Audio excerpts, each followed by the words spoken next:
व्यवसाय करताना समाजहिताचा प्राधान्याने विचार करणाऱ्या उद्योग समूहांमध्ये टाटा उद्योग समूहाचे स्थान अग्रस्थानी येते। टाटा समूहाचा आज भारतासह जगभरात जो विस्तार झालाय त्यामध्ये रतन टाटा यांचे महत्त्वाचे योगदान आहे। ते एक यशस्वी उद्योगपती आणि अतिशय शांत स्वभावाचे व्यक्ती आहेत।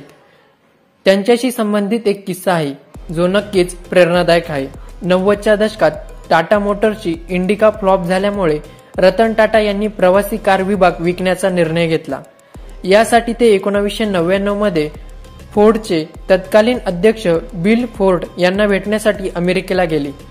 त्या बैठकीत टाटा यांचा फोर्डने अपमान केला, पण रतन टाटाने या अपमानाचा बदला कोणताही वाद न घालता यशस्वी होऊन घेतला। नमस्कार, आपण पाहतात मराठी यशोगाथा।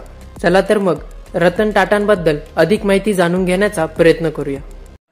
इसवी सन 1990च्या दशकात टाटा मोटर्सने इंडिका भारतातील पहिली स्वदेशी कार विकसित केली। भारतीय कार बाजाराच्या इतिहासातील हा एक महत्त्वाचा क्षण होता, कारण आधीच्या सर्व कार एकतर मागवल्या जायच्या किंवा त्या परदेशी देशांसोबत भागीदारीत बनवल्या गेल्या होत्या। पण टाटा कारची विक्री अपेक्षेनुसार झाली नाही, म्हणून टाटांनी एक पाऊल मागे घेत टाटा कार्स व्यवसाय विकण्याचा निर्णय घेतला। यासाठी त्यांनी अमेरिकन कार उत्पादक कंपनी फोर्ड मोटर्सशी चर्चा सुरू केली। त्यावेळी फोर्ड यांनी टाटा यांना व्यावसायिक ज्ञान कमी असल्याचा टोला लगावला। फोर्ड यांचे हे शब्द रतन टाटा यांना बाणासारखे हृदयाला लागले, पण रतन टाटांनी बिल फोर्ड यांचे बोलणे नम्रतेने ऐकून त्यांनी मनात मोठा निर्णय घेतला। अमेरिकेत अपमानित झाल्यानंतर रतन टाटांनी टाटा कार विभाग विकण्याचा निर्णय पुढे ढकलला आणि बिल फोर्डला असा धडा शिकवला ज्याची त्यांना अपेक्षाही नव्हती। रतन टाटांनी कंपनीच्या कार विभागाला मोठ्या उंचीवर नेण्यावर लक्ष केंद्रित केले। अखेर त्यांच्या मेहनतीला फळ मिळाले। सुमारे 9 वर्षांनी म्हणजेच 2008 मध्ये टाटा मोटर्सने जगभरातील बाजारपेठेत वर्चस्व गाजवले आणि कंपनीच्या गाड्या बेस्ट सेलर ठरल्या।